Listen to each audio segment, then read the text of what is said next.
When Tiamat fell, the battle was over. But the world was far from complete. The universe, once a swirling chaos of primordial waters and monstrous beings, now lay eerily silent. The gods watched in awe and fear, for the old order had ended but nothing new had yet begun. The air was thick with the promise of creation, and the weight of responsibility pressed upon the victor. From the corpse of the dragon goddess, Marduk stood over a universe of ruin. The battlefield was littered with fragments of the old world, and the silence was broken only by the distant echoes of the gods' whispers. Marduk, the champion of the younger gods, now held the fate of all existence in his hands. What he did next would shape the destiny of gods, men, and the very earth itself. With a gaze both fierce and visionary, Marduk saw not just victory, but the opportunity to forge order from chaos, to build a world where life could flourish. With his spear still dripping with the blood of chaos, Marduk took Tiamat's vast body, a monstrous form that had once threatened to consume all. He knew that from destruction, creation could be born, and so he prepared to reshape the very fabric of reality. He split it in two with a single stroke. The heavens themselves seemed to tremble as the mighty goddess was divided, her power transformed into the raw materials of a new cosmos. This act was not just an end, but a beginning, a moment that would echo through eternity. One half stretched high, becoming the heavens, home of the gods and stars. Marduk shaped the sky as a vast dome, a shimmering vault where the sun, moon, and constellations would dance. Here, the gods would dwell, watching over the world below, their thrones set among the stars.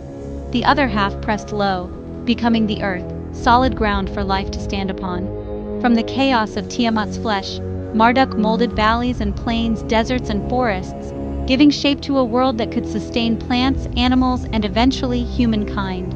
From her weeping eyes he formed the Tigris and Euphrates, rivers that would give life to men. These sacred waters would nourish the first civilizations, their banks becoming the cradle of human history, where cities would rise and stories would be told for millennia. From her ribs he raised mountains. These mighty spines became the boundaries of the world, their peaks reaching toward the heavens, their roots anchoring the land. They stood as eternal reminders of the battle that had shaped the earth. Her tail, he flung into the sky, a final gesture of transformation, turning chaos into beauty. A serpent of stars that became the Milky Way, winding across the night as a reminder of the cosmic struggle. In every corner of the world, Marduk's victory could be seen, for he had not only defeated chaos, he had woven it into the very fabric of creation. Marduk wasn't finished. With the defeat of Tiamat, the world was still raw, unshaped, a canvas of swirling chaos and potential. Now, Marduk took up the task of bringing order to the cosmos. He marked the sky with the moon and sun, setting their courses with precision, so that night and day would follow one another in an endless, reliable dance. The sun would rise and set, the moon would wax and wane, and time itself would flow in harmony.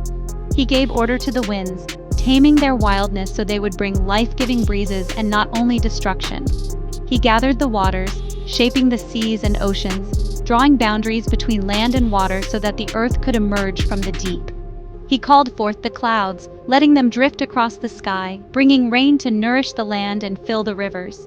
What had once been a realm of chaos and darkness was now a living, breathing world of balance and design, a masterpiece shaped by divine will. But who would tend this new world, care for its wonders, and keep the order Marduk had established? From the blood of Kingu, Tiamat's chosen champion, a being of chaos and rebellion, Marduk shaped mankind. He mixed Kingu's blood with the clay of the earth, infusing humanity with both the spark of the divine and the memory of chaos. Not gods, not beasts, but beings gifted with will and wisdom. Humans were unique, able to dream, to build, to question, and to worship. They stood at the threshold between the mortal and the divine, to work the earth, to honor the gods, and to shape their own destinies. They would plant, harvest, build, and create, becoming stewards of the world Marduk had ordered. And above all, to carry forward the story of creation itself, remembering the battles, the triumphs, and the wisdom of the gods. The gods, in awe of Marduk's wisdom and power, crowned him their king. He became the supreme ruler, the one who held the fate of gods and mortals alike in his hands. In the heart of the world, they built Babylon, his sacred city, destined to be the center of civilization and the link between heaven and earth. Here stood Sagila, the grand temple, its golden top gleaming in the sun, echoing the heavens themselves. Its walls told the story of creation, of gods and monsters, of chaos and order. From this sacred place, Marduk ruled at the center of creation, a living bond between gods and men, ensuring that the world would remain in harmony for generations to come. Marduk, the mighty god of Babylon, took the broken remains of Tiamat, the primordial chaos dragon, and from her shattered body, he shaped the very world we know. Where there was once only swirling darkness and endless conflict, Marduk brought forth mountains, rivers, and the fertile earth. He transformed destruction into creation, turning the aftermath of battle into the foundation for all life. The sky was stretched above, the land was spread below, and the seas teemed with new beginnings. In this act, Marduk did not just build a world, he gave it purpose and order. With chaos subdued, Marduk set the stars in their courses and the sun on its daily path, marking the passage of time. He established the seasons, the cycles of day and night, and the rhythm of life itself. Humanity, once adrift in uncertainty, now found a place in this ordered universe. People learned to build, to farm, to dream, and to hope. Marduk's gift was not just a home, but a chance for civilization to flourish. A world where humans could strive, create, and find meaning beneath the watchful gaze of their divine protector. Across the ages, Marduk's name echoed through temples and city streets. His image was carved into stone, painted on walls, and whispered in prayers at dawn and dusk.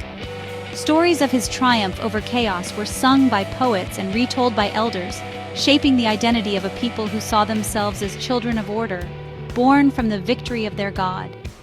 Even today, the echoes of those ancient hymns linger, reminding us of a time when the divine walked among mortals and shaped their destinies. Marduk's journey was one of transformation, from a fierce dragon slayer, wielding storms and magic, to a wise creator who nurtured the world he had won. He became a symbol of hope and renewal, a reminder that even the greatest struggles can give birth to new beginnings. In every myth, he stands as both conqueror and caretaker, forever balancing the forces of chaos and order. In every story of beginnings, there is a pivotal moment, a turning point when chaos is conquered and order takes its place. For the people of Babylon, that moment was Marduk's victory. The grand Sagala temple rose in his honor, a testament to the enduring power of his legacy. It was here that priests and kings sought guidance, hoping to channel the wisdom and strength of the god who had shaped their world. Yet Marduk's legacy is not one of simple triumph. In every celebration, in every prayer, there lingers a shadow, a reminder that chaos is never truly gone. The people who honored Marduk also feared the return of the darkness he had banished. Even the god himself, immortalized in stone, seemed to carry the weight of his victory. For every king, every hero is shaped by the monsters they defeat, and some shadows never fade. Marduk did not just defeat Tiamat, he became a ruler forever haunted by the memory of the monster he overcame. Her chaos lives on, in the world, in humanity, and in him. The struggle between order and chaos is eternal, woven into the very fabric of existence. If ancient tales stir something deep within you, if you feel the pull of forgotten myths and the wisdom of ages past, then join us at Lorevia Echoes. Here, the stories of gods and monsters, of creation and chaos still breathe. Subscribe to Lorevia Echoes and let the legends of old guide you through the mysteries of our world. Like, share, and let others follow the echoes. The story continues and you are part of it.